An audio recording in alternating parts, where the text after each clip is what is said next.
यहाँ तपस्या कर रहे हो, कुछ जानने और समझने की इच्छा लेकर के पधारे हो, तो एक एक वचन को बड़े ध्यान के साथ सुनिएगा और समझने की कोशिश करिएगा। यदि आपने ध्यान से सुन लिया तो निश्चय ही आपको अपने जीवन के उद्देश्यों के बारे में पता चलेगा। निश्चित ही कुछ समझ करके आप जाओगे। प्रेमी भाई बहनों, यह मनुष्य शरीर हम लोगों को बड़े सौभाग्य से प्राप्त हुआ। ये जीवन बहुत अनमोल है। उस परम पिता परमात्मा ने हमको यह जीवन केवल इसीलिए दिया है ताकि हम जीते जी उस प्रभु की भक्ति करके अपनी जीवात्मा का कल्याण करा सके। ये 5 तत्वों का पुतला, ये पंच भौतिक शरीर हम लोगों को एक निश्चित समय के लिए मिला हुआ।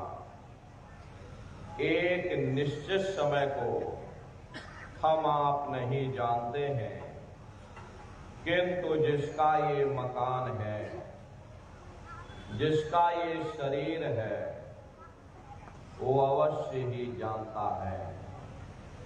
और समय पूरा हो जाने पर मकान मालिक जबरदस्ती इस मकान को खाली करवा देगा।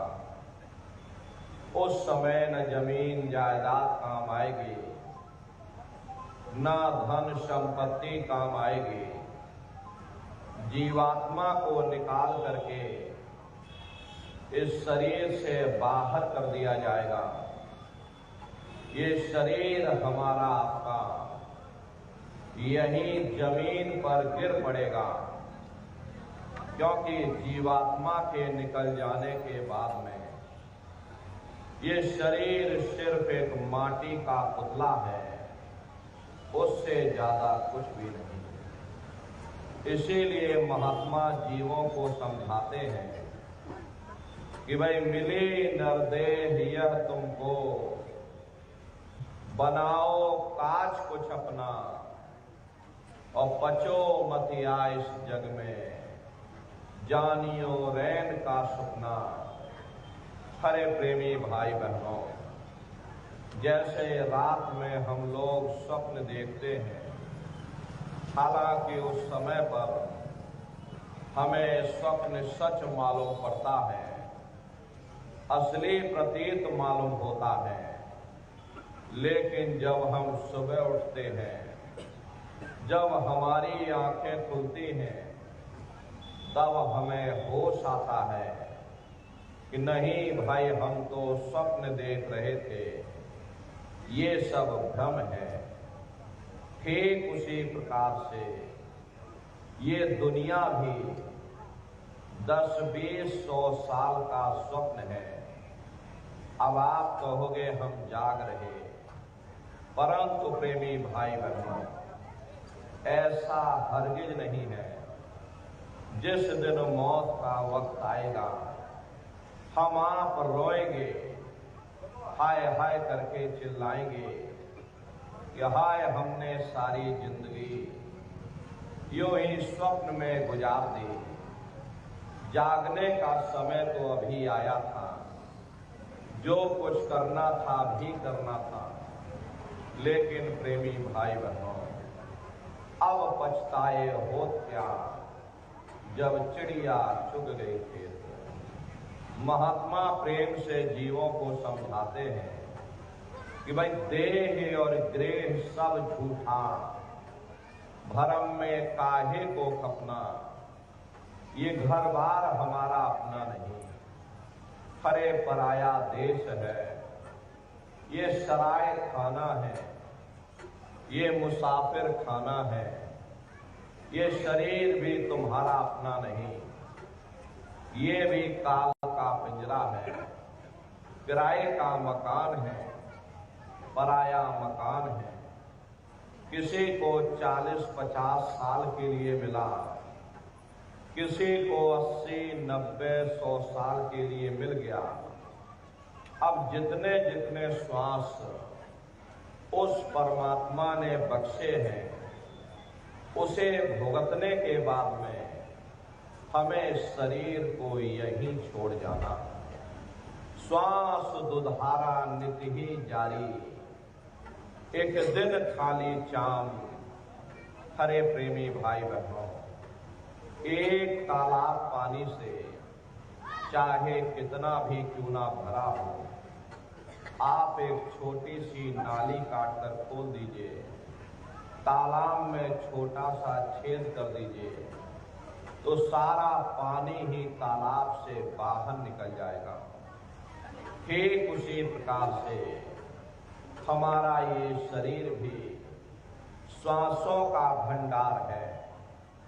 जब तक श्वासों का भंडार जारी है, तब तक हम दुनिया के काम काज में फंसे हुए, दुनिया के कारोबार में उलझे हुए। लेकिन जिस वक्त ये श्वासों का भंडार खाली होगा, हर टेलीफोन खड़क जाएंगे, तार पहुंच जाएंगे, संदेश पहुंच जाएंगे, सब रिश्ते नातेदार, सब कुटुंब परिवार वाले, सब अड़ोस पड़ोस वाले मिनटों सेकंडों में इकट्ठा हो जाएंगे। प्रेमी भाई बहनों, मामूली कष्ट नहीं होता। मौत के समय में घनघोर पीड़ा होती है। जनमत मरत दुसह दुख होई। सहजो बाई ने बयान किया है कि सहजो मौत आइया, अंग अंग दिया तोड़, और हिया जरे छाती फटे, उठे पीर घर घोर। गुरु महाराज सत्संग में फरमाते थे कि जैसे 1,00,000 बिच्छू एक साथ मिल करके हमारे जिस्म पर डंक मारे, उससे भी लाखों करोड़ों गुना ज्यादा मौत के समय में दर्द होता है। जब मृत्यु आती है तो किस तरह से प्राण निकलते हैं, प्राणों के निकलने की क्या प्रक्रिया होती है, पहले उसे आप अच्छे से समझिएगा। देखो प्रेमी भाई बहनों, जैसे संसार में महाप्रलय आती है, तो महाप्रलय के समय क्या होता, सबसे पहले पूरी पृथ्वी ढह जाती है। ये पृथ्वी पानी में घुल करके पानी बन जाती।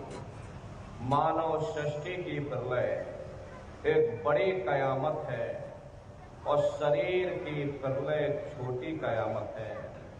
तो जैसे ही मौत आती है, सबसे पहले गुदा चक्र टूटता है। सिमटत भास श्वास उठ जावे, और प्राणपति जब सिमट समावे, उस समय हमारी श्वासें रुक जाती, शरीर की चेतना पीछे की तरफ सिमटने लगती। तो सबसे पहले गुदा चक्र ही टूटता है, क्योंकि गुदा चक्र में पृथ्वी का वास होता है।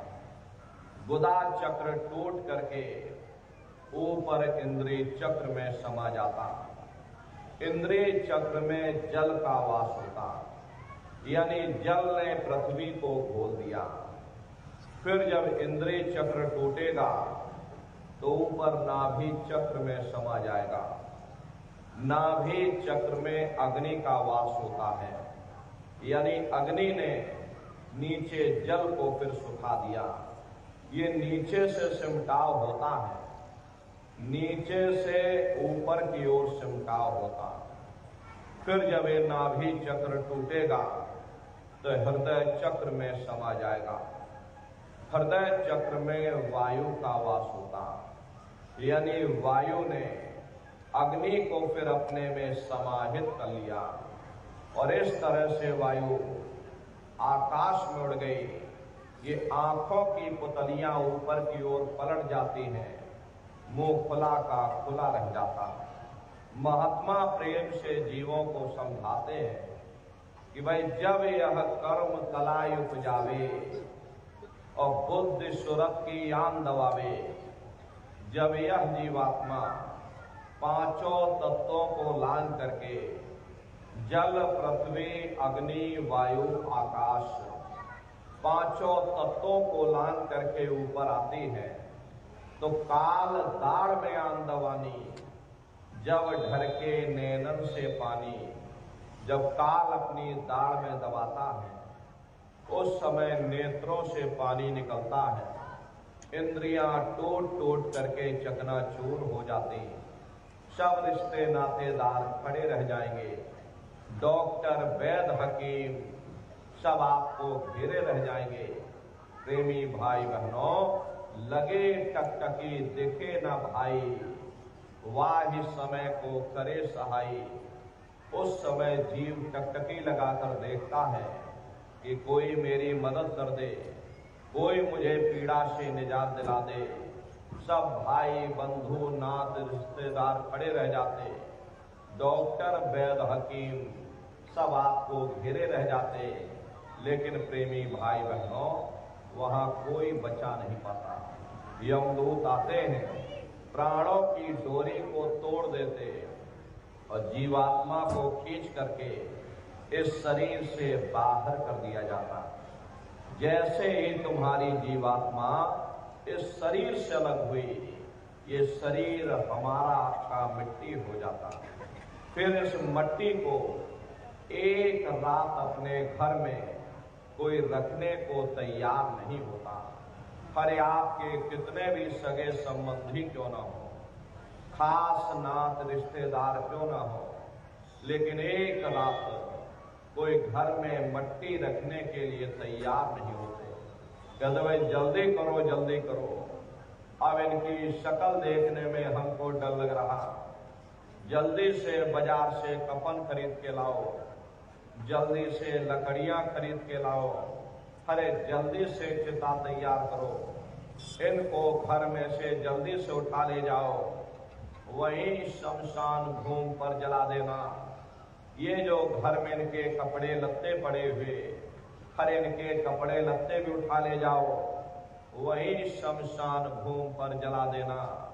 जिस बिस्तर पर ये लेटे रहे, ये बिस्तर भी अशुद्ध हो गया, अब इनकी छुई हुई चीज हमको घर में एक नहीं चाहिए, इसलिए इनका बिस्तर भी उठा ले जाओ, वही शमशान भूमि पर जला देना। लेकिन उसने कोई सोने की अंगूठी पहनी होगी, गले में कोई सोने की चैन पहनी होगी, उसे धीरे से निकाल करके जेब में रख लोगे, बस वही एक अशुद्ध नहीं होगा और बाकी सब अशुद्ध हो जाएगा।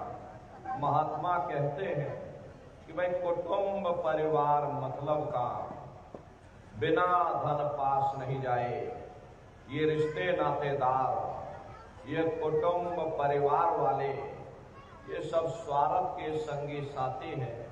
हरे प्रेमी भाई बहनों, आज तुम्हारी जेब में पैसा है तो सब जैसे तैसे तुमसे रिश्तेदारियां कायम कर लेंगे। आज जेब खाली हो जाए तो बेटा बाप को बाप कहने के लिए तैयार नहीं होता। अरे आप रोज कचहरियों में मुकदमों का हाल देखते हो, यदि किसी पिता ने बंटवारा करते समय किसी एक बेटे को 1000 रुपया कम दे दिया या 1 बीघा जमीन कम दे दी, तो बेटा बाप का दुश्मन बन जाता, उसे ले जाकर कचहरियों में खड़ा कर देता। अरे अपना यहाँ क्या है, ये स्वार्थ के संगी साथी, कोई तुमको याद करने वाला नहीं। 13 दिन बाद 13वीं मना दोगे, लड्डू पूड़ी पकवान बना करके खिला दोगे, फिर जाने वाले को कोई याद नहीं करता। अभी बूढ़े बुजुर्गों से पूछा जाए वे क्या तुमको तुम्हारे माँ बाप की याद आती है, तो कहेंगे भाई नहीं आती। अरे क्यों नहीं आती?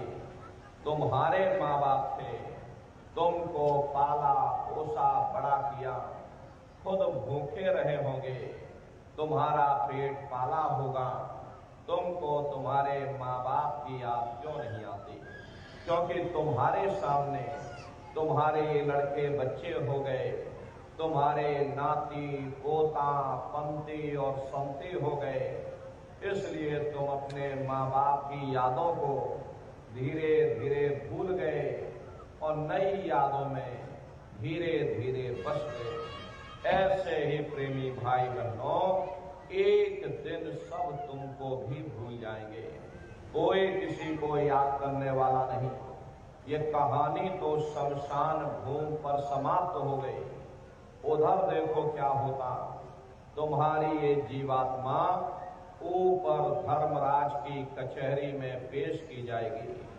वहां पलक झपकते ही तुम्हारे अच्छे बुरे कर्मों का हिसाब किताब हो जाएगा। धर्मराज तुमको सजा सुना देंगे, ले जाओ इनको फलाने नरक में डाल दो। क्योंकि मैंने इनको मौका दिया था, जब ये माँ के गर्भ में उल्टे लटके हुए थे, उस समय इन्होंने मुझसे प्रार्थना की थी कि हे मालिक, मुझे एक बार मौका दे दो, मुझे एक बार सिर्फ मनुष्य शरीर दे दो, हम भजन करेंगे, भक्ति करेंगे, हम अपनी जीवात्मा का कल्याण करेंगे। तो मैंने इनकी प्रार्थना स्वीकार कर ली और इनको मैंने मनुष्य शरीर दे दिया और कह करके भेजा था कि भाई ये मनुष्य शरीर ये किराए का मकान है, ये तुम्हारा अपना नहीं है। अगर ये तुम्हारा अपना होता तो हमेशा तुम्हारे पास रहता। ये तुम्हारा अपना नहीं, ये मैंने तुमको कुछ समय के लिए ये किराए का मकान दिया है। जब समय पूरा होगा मैं अपने सिपाहियों को भेजूंगा, उस समय पर तुम मेरे मकान को खाली कर देना। लेकिन इतना ध्यान रखना कि जैसा साफ सुथरा मैंने तुमको ये किराए का मकान रहने के लिए दिया, वैसा ही साफ सुथरा तुम मुझको वापस लौटा देना। लेकिन इस किराए के मकान में बैठ करके इन्होंने अच्छे बुरे कर्म कर डाले। मेरे किराए के मकान को इन्होंने अपने कर्मों से गंदा कर दिया, इसलिए कर्मों की सजा इनको मिलेगी। ले जाओ इनको फलाने नरक में डाल दो। अरे महात्मा कभी झूठ नहीं बोलते। महात्माओं ने जब साधना किया और साधना करके जब ऊपर गए और ऊपर जा करके जब उन्होंने नरकों का हाल देखा, तो हमारी आपकी जानकारी के लिए उन्होंने धर्म ग्रंथों में लिख दिया कि लोह के खम्भ तपत के माही, और जहां जीव को ले चिपकाई वहां लोहे के खंभे अग्नि से धधक धधक कर लाल हो रहे। ऐसे छोटे जीवों को उन खंभों में चिपकाया जाता। जीव हाय हाय करके तड़पता है, तड़प तड़प जीव जुलम बुखारी, और तपत खम्भ दुखी उपजे भारी। असहनी वेदना होती है, असहनी दुख दर्द होता, जीव वहां रोता चिल्लाता रहता। वहां कोई तुम्हारी पुकार सुनने वाला नहीं, कोई तुम्हारी दर्द भरी आवाज को सुनने वाला नहीं। अरे नर नारियों, ये दुर्दशा क्यों हो गई? क्योंकि हम लोग मनमुखी हो गए, मन के कहे पर चलने लग गए। मन के कहे पर चल करके अच्छे बुरे कर्म करने लग गए। कर्मों का ये जखीरा अंबार के अंबार हमने अपने सिर पर लाद लिए, आज उन्हीं कर्मों का भोग पा रहे। हरे महात्मा कहते हैं कि भाई नर की अनेक अन्योर है, कहाँ लग कहूँ बखान, और दुख भोगते यह जीव जो जाने जो भोग समान। कहते भाई एक नरक नहीं, ऐसे वहां अनेकों अनेक नरक बने हुए, अलग अलग छोटे पाप कर्मों के वहां पर अलग अलग नरक बने हुए। ये जीव अपने अपने कर्म के अनुसार अनंतों अनंत युगों तक, वर्षों की बात नहीं कर रहे, अनंतों अनंत युगों तक जीव नरकों की यातनाएं भोगता रहता, और नरकों की यातनाएं भोगने के बाद में इसे जीवात्मा को सीधे मनुष्य शरीर नहीं दिया जाता, बल्कि इसे 4 खान 84 लाख योनियों में डाल दिया जाता। जैसे बच्चा होता है, अब बच्चा पहले कक्षा 1 पास करेगा, फिर कक्षा 2 में जाएगा। ऐसे ही प्रेमी भाई बहनों, वहां भी पूरा चैनल बना हुआ, नरकों की यातनाएं भोगने के बाद में इन्हीं जीवात्माओं को 4 खान 84 लाख योनियों में डाल दिया जाता। ये 4 खान 84 लाख योनियां ये कोई मामूली योनियां नहीं होती। 4 खान का मतलब होता है अंडज, पिंडज, उपमज, स्थावर। ये 4 खाने होती हैं। पहली श्रेणी पेड़ पौधों की होती है, जिनके अंदर पानी का तत्व मौजूद होता है। कभी ये भी मनुष्य हुआ करते थे, लेकिन आज अपने कर्मों का भोग पा रहे हैं, एक जगह पर बेचारे खड़े हुए हैं। दूसरी श्रेणी कीड़े मकोड़ों की आती है, जिनके अंदर पृथ्वी और अग्नि का तत्व मौजूद होता है। तीसरी श्रेणी पंछियों की आती है, चौथी चौपाए जानवरों की आती है, और 5वीं स्वयं इंसान की आती है, जिसके अंदर 5 तत्व जल, पृथ्वी, अग्नि, वायु, आकाश 5 तत्व मौजूद होते हैं। प्रेमी भाई बहनों, ये 4 खाने हैं, इनकी अलग अलग कुल 84 लाख योनियां होती हैं। अब आप पेड़ पौधों को देखिए तो ये आम का पेड़ अलग है, नीम का पेड़ अलग है, पीपल का पेड़ अलग है। ऐसे ही अलग अलग प्रजातियों के कीड़े मकोड़े, अलग अलग प्रजातियों के पशु पंछी, कुल मिलाकर के 84 लाख योनियां हैं। हम दुनिया के जीव नरकों की यातनाएं भोगने के बाद में इन्हीं 84 लाख योनियों में डाल दिए जाते हैं। मामूली कष्ट नहीं होता। अरे हमको आपको गर्मी लग गई तो हम लोग छाया में आ गए, सर्दी लग गई तो कंबल रजाई ओढ़ लिया, भूख लग गई तो रोटी खा ली, बीमार हो गए तो अस्पतालों में चले गए, अपना अपना इलाज करवा लिया। लेकिन देखो उन जानवरों को, क्या गर्मी, क्या सर्दी, क्या बरसात, एक एक निवाले के लिए, एक एक रोटी के टुकड़े के लिए वे बेचारे दर बदर भटकते रहते हैं। अरे किसी का हाथ कट गया, किसी का पैर कट गया, किसी को जीते जी काट डाला, मुर्गी की गर्दन ही मरोड़ डाली, क्या उनको दर्द नहीं होता? अरे उनको भी दर्द होता। मादा बिच्छू होती है, मादा बिच्छू की मौत कैसे होती? मादा बिच्छू जब अपने बच्चे को जन्म देती है तो उसी के बच्चे अपनी भूख को मिटाने के लिए अपनी माँ की पीठ पर चढ़ जाते हैं और उसी के मांस को नोच नोच करके खाते हैं। वो तड़पती रहती है, कराहती रहती है, लेकिन जब तक हड्डी हड्डी न बच जाए उसके बच्चे अपनी माँ की पीठ से नीचे नहीं उतरते। ऐसे न जाने कितने जीव जंतु इस संसार में भरे पड़े हुए। बीमार बैलों की दुर्दशा देखो, उनके मुंह से फसूकर निकलता रहता, लेकिन टनों बोझा उनके ऊपर डाल दिया जाता, डंडा मार मार करके चलाया जाता। क्या उनको दर्द नहीं होता? अरे उनको भी दर्द होता है, उनको भी तकलीफ होती है, लेकिन वे बेचारे बेजुबान हैं, कुछ बोल नहीं पाते हैं, कुछ बता नहीं पाते हैं। हम लोगों के अंदर जुबान है, हम लोग बोल बता देते, वे सिर्फ रोते और चिल्लाते रहते। अरे कौन उनकी पुकार सुनने वाला, कौन उनकी दर्द भरी आवाज को सुनने वाला? कौन सी अदालत में जाकर के वे बेचारे दरवाजा खटखटाएं? कौन मजिस्ट्रेट उनकी फरियाद को सुनेगा? अरे प्रेमी भाई बहनों, कोई सुनने वाला नहीं। अरे कई जन्म भय कीट पतंगा, कई जन्म भय मीन कुरंगा, कई जन्म पंखी सरकोयो, कई जन्म है वर वृक्ष जोयो, मिल जगदीश मिलन की वरिया, और चिरंकार यह देश सजरिया। करोड़ों करोड़ युगों से हम आप नरकों की यातनाएं भोगने के बाद में फिर कभी कीड़े पतंगों की योनि में, कभी पेड़ पौधों की योनि में, तो कभी पशु और पंछियों की योनि में डाले जाते हैं।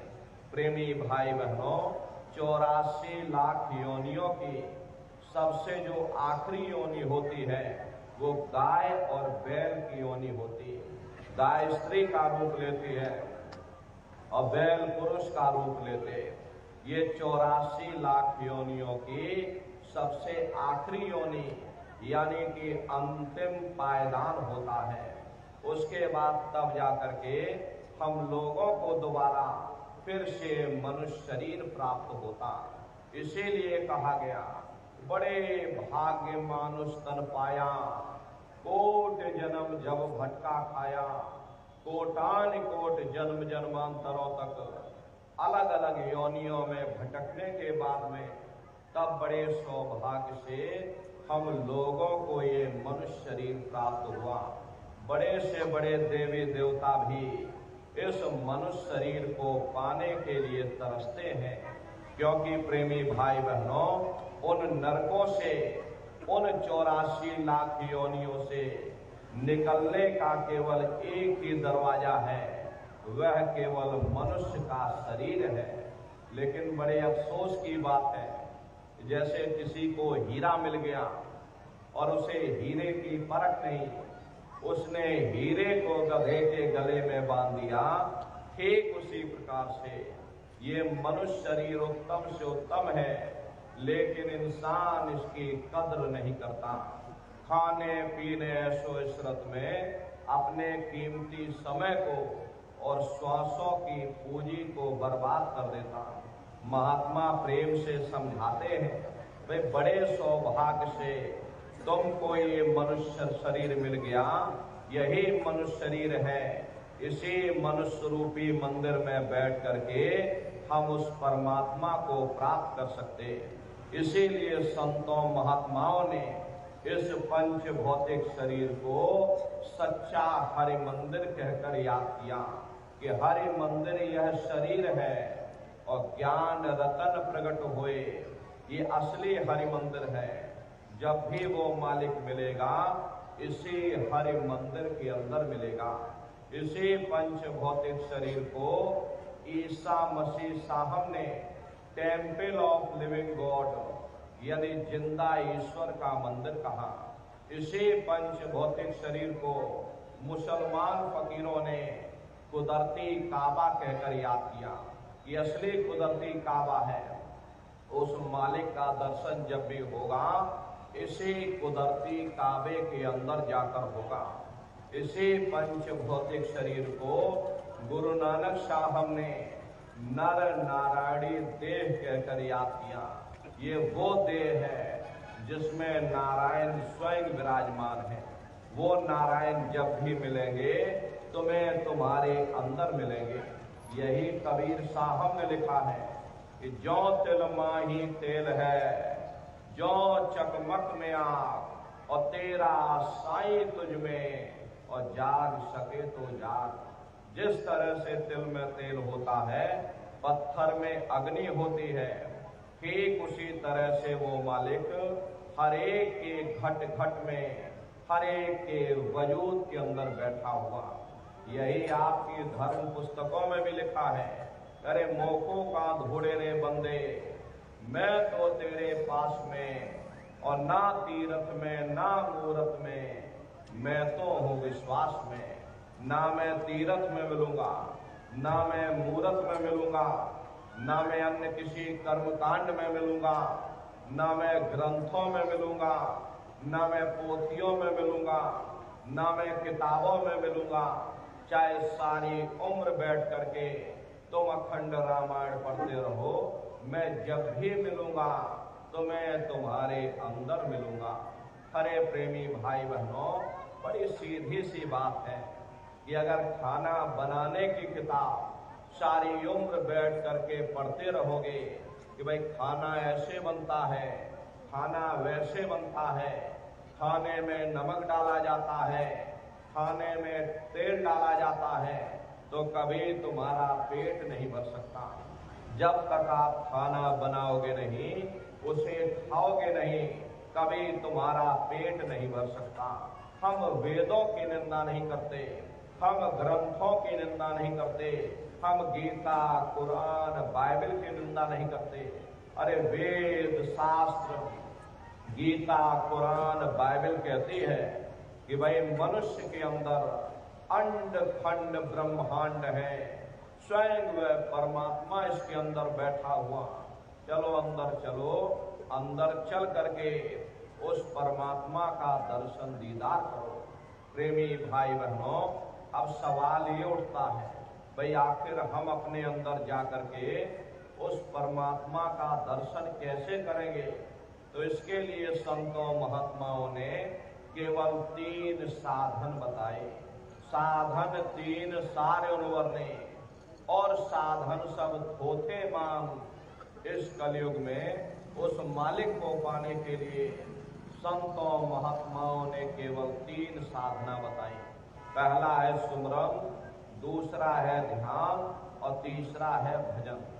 सुमरन कहते हैं मालिक को याद करना, ध्यान कहते हैं दृष्टि को एकाग्र करना, और भजन कहते हैं कान में उंगली डाल करके उस शब्द को सुनना, उस नाम को सुनना, उस आवाज को सुनना जो 24 घंटे तुम्हारे अंदर गूंज रही। तो कैसे आप लोग सुमरन करोगे, कैसे आप लोग ध्यान करोगे और कैसे आप लोग भजन करोगे, जरा अच्छी तरह से समझिएगा और फिर घर पर बैठ करके करिएगा। तो सबसे पहले सुमरन कैसे किया जाएगा? सुमरन करने के लिए एक माला आप लोग ले लेना। ये देखिए प्रेमी भाई बहनों, 108 दाने की ये माला है। अपने अपने घरों में बैठ करके बाहर से अपनी आंख को बंद कर देना।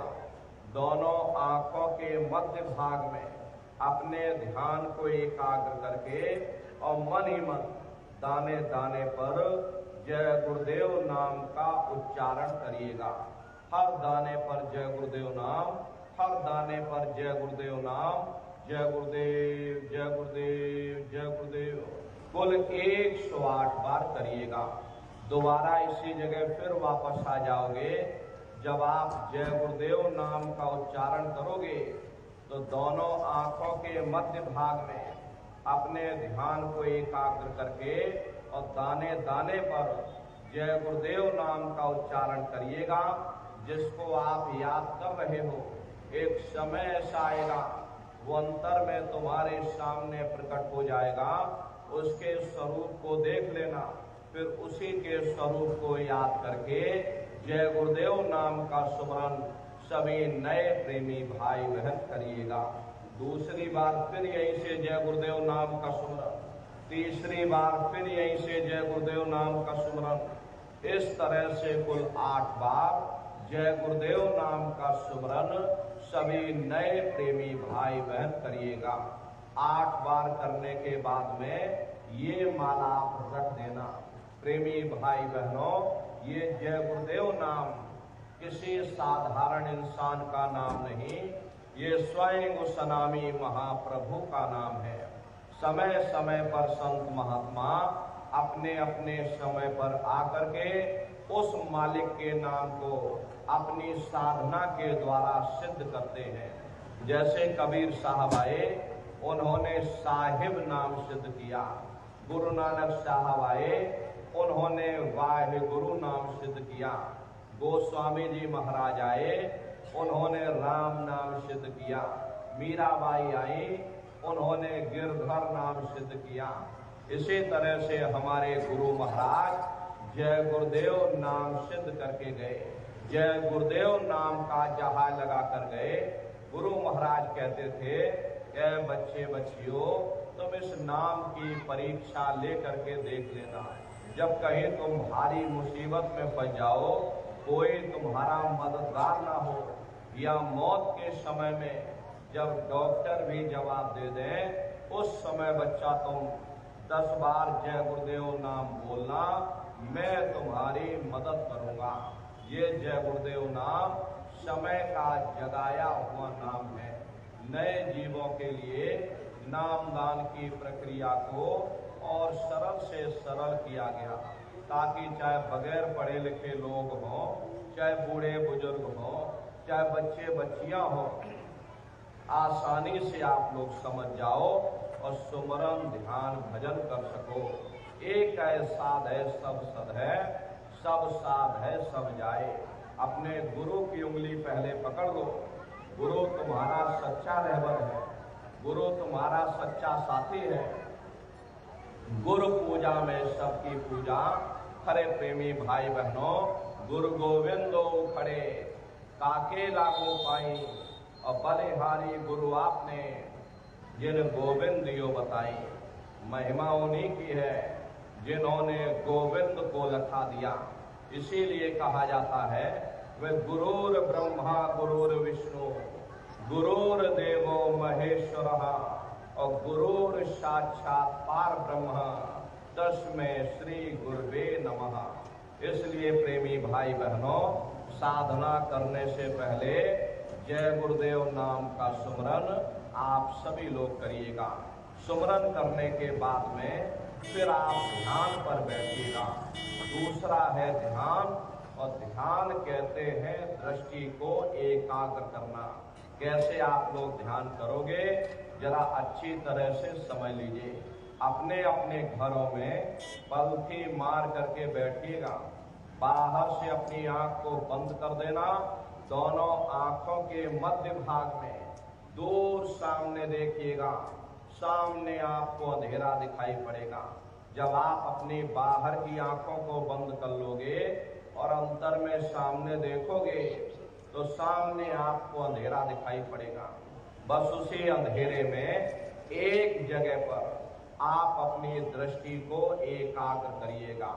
होशियारी यही रहे ये आंखों की पुतलियां हिलने ना पाए।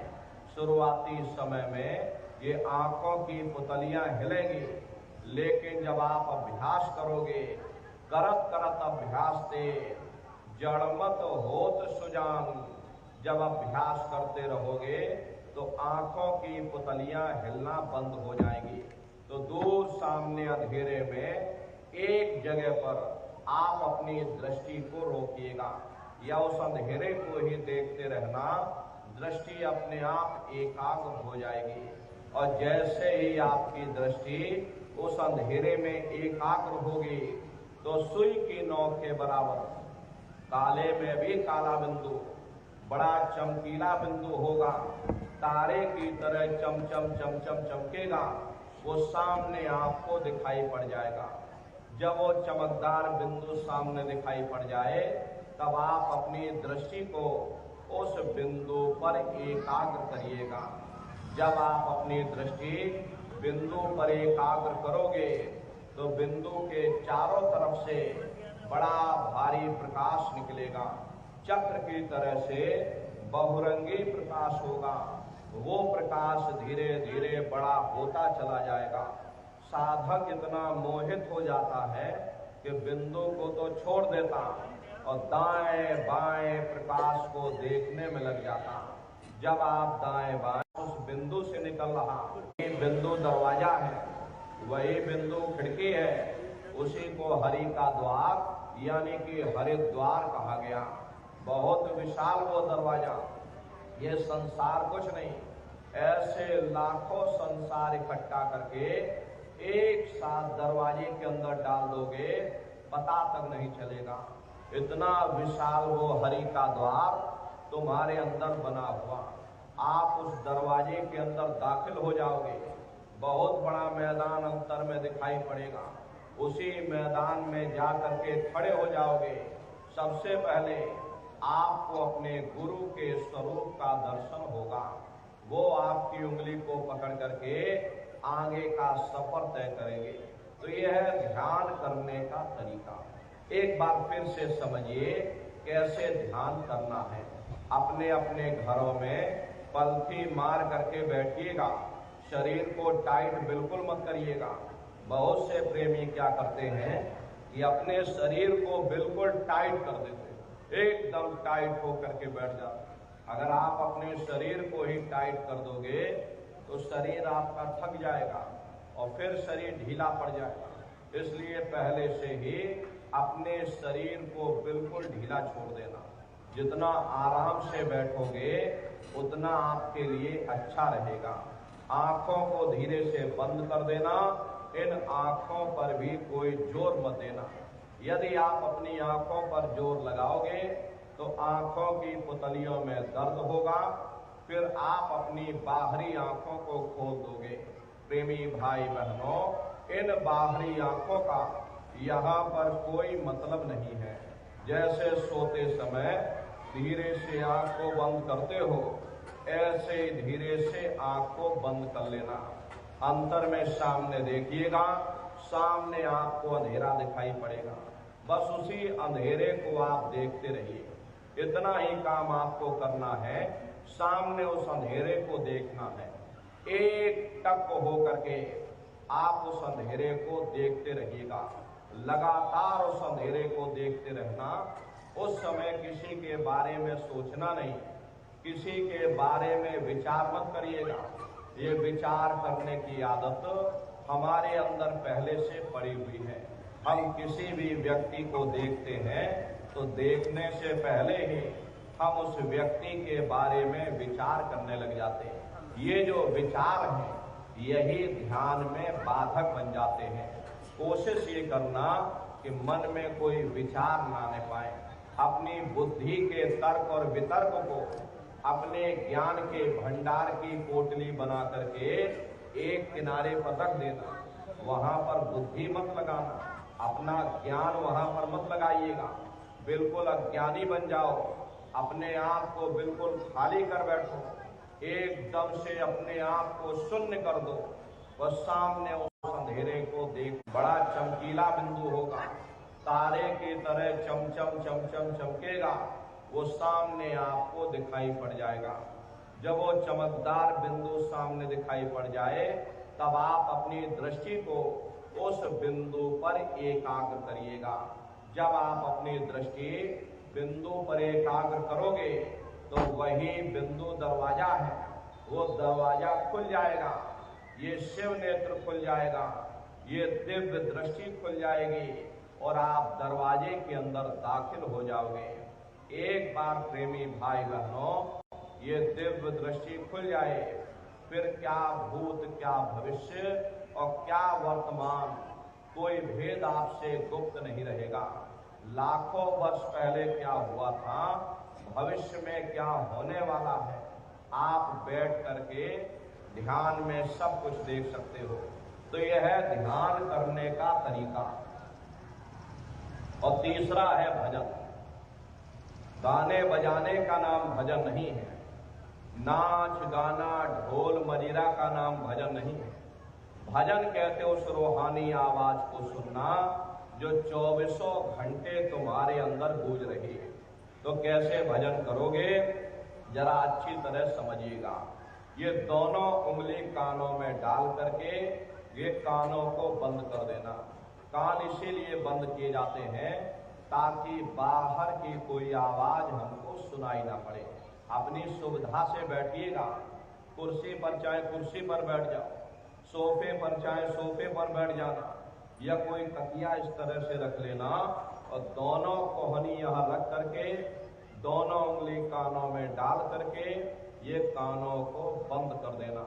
बहुत सी माताएं बहनें बूढ़े बुजुर्ग हैं, आपके घुटनों में दर्द होता, या रीढ़ की हड्डी में दर्द होता, आप बैठ करके भजन नहीं कर पाते हो तो आप लेट करके भजन करिएगा। ऐसे सीधे लेट जाना, लेटे लेटे आंख और कान को बंद कर देना। मतलब तो आंख और कान को बंद करना है, चाहे आप लेट करके करो या चाहे आप बैठ करके करो। लेकिन इतना ध्यान रखिएगा कि कहीं लेटे लेटे हम सो ना जाए, इसलिए चेत करके रहिएगा। यही कहा गया, भाई आंख कान मुख बंद कराओ अनहद झिंगा शब्द सुनाओ। यानी पहले अपनी आंख को बंद करो, अपने मुख को बंद करो, दोनों उंगली कानों में डाल करके ये कानों को बंद कर लो और ऊंचे से ऊंचा ध्यान दे करके उस आवाज को सुनने की कोशिश करो। प्रेमी भाई बहनों, जब आप अपने कानों को बंद करके ऊंचा ध्यान दे करके सुनोगे तो आपको ऐसा अनुभव होगा कि कहीं सीटी जैसी आवाज हमारे कानों में गूंज रही है। टी, इस तरह से सीटी जैसी आवाज शुरू में आप सभी को सुनाई पड़ेगी। करना कुछ नहीं है, लेटे हो चाहे बैठे हो, बस आप उस आवाज को सुनते रहना और सुनते सुनते उसी में लीन हो जाओ। जब आप उसमें लीन हो जाओगे तो कुछ समय बाद में दोबारा आपको अनुभव होगा कि कहीं बड़ी दूर से एक महीन आवाज, घंटे और शंख की आवाज हमारे कानों में बज रही है। जैसे मंदिरों में घंटियां बजती हैं, टन टन टन, तो बाहर तो आपने नकल किया। महात्माओं ने कहा था कि भाई ये शरीर तुम्हारा सच्चा हरि मंदिर है। इसी हरि मंदिर के अंदर 24 घंटे और शंख की आवाज गूंज रही है। उसी घंटे शंख की आवाज को संतों महात्माओं ने शब्द कह करके याद किया। अरे आपकी धर्म पुस्तकों में लिखा है कि पोथी पढ़ पढ़ जगमुआ, पंडित भया न कोई, और 2.5 अक्षर प्रेम का पढ़े सो पंडित हुई। दुनिया वाले कहते हैं कि 2.5 अक्षर का मतलब प्रेम है। प्रेम नहीं है, प्रेम में तो मात्रा लगी हुई। यहाँ पर जिस 2.5 अक्षर का वर्णन उन महात्माओं ने किया वो है शब्द, सा आदा बा और दा। उसी शब्द को महात्माओं ने नाम कहा। कलयुग केवल नाम ये धारा, सुमेर सुमेर नर उतर ही पारा। कलयुग में केवल नाम का आधार है, वो नाम तुम्हारे अंदर 24 घंटे गूंज रहा। तो उसी घंटे शंख की आवाज को संतों महात्माओं ने शब्द या नाम कह करके याद किया। उसी को मुसलमान फकीरों ने कलमा कहा। उसी को ईसा मसीह साहब ने वर्ड या लागस कहकर याद किया। उसी को गुरु नानक साहब ने अनहद वाणी कह करके याद किया। चीन में जो महात्मा हुए उन्होंने इसको ताओ कहकर याद किया और हिंदू महात्माओं ने इसे देववाणी, आकाशवाणी कह करके याद किया। उन अलग अलग महात्माओं ने अपनी अपनी भाषा में हम लोगों को समझाने की कोशिश की है कि भाई वो घंटे शंख की आवाज तुम्हारे सबके अंदर गूंज रही, वो आपको सुनाई पड़ेगी। लेकिन शुरुआती समय में आपको ऐसा मालूम पड़ेगा कि कहीं बड़ी दूर पर घंटियां बज रही, टन टन टन, लेकिन सुनाई हर एक को पड़ेगी। प्रेमी भाई बहनों, जब घंटे शंख की आवाज आपको सुनाई पड़ने लग जाए तब आप उस आवाज को पकड़ लेना, उसको सुनने लग जाना। जब आप उसको सुनने लग जाओगे तो वो आवाज धीरे धीरे बढ़ना शुरू होगी और बढ़ते बढ़ते इस कदर बढ़ेगी कि आपके रोम रोम में घंटे और शंख की आवाज गूंजने लग जाएगी। बड़ी घनघोर आवाज होती है, बड़ी मधुर वो आवाज होती है। ये जो दुनिया के संगीत आप सुनते हो, उस रूहानी संगीत के सामने ये दुनिया के संगीत कुछ नहीं है। जब आप उस रूहानी संगीत को सुनोगे, इतना भारी आनंद आपके ऊपर छा जाएगा, इतनी खुशी आपको होगी, अरे ऐसा नशा आपके ऊपर चढ़ जाएगा, इतना आप उस आवाज में खो जाओगे कि आप सारी दुनिया को भूल जाओगे। अरे प्रेमी भाई बहनों, शंकर भगवान को वही नशा चढ़ा था। शंकर भगवान कोई गांजा भांग नहीं पीते थे। ये तो हमने आपने शंकर भगवान को भी बदनाम कर दिया कि शंकर भगवान गांजा भांग पीते थे तो चलो हम भी गांजा भांग पिएंगे।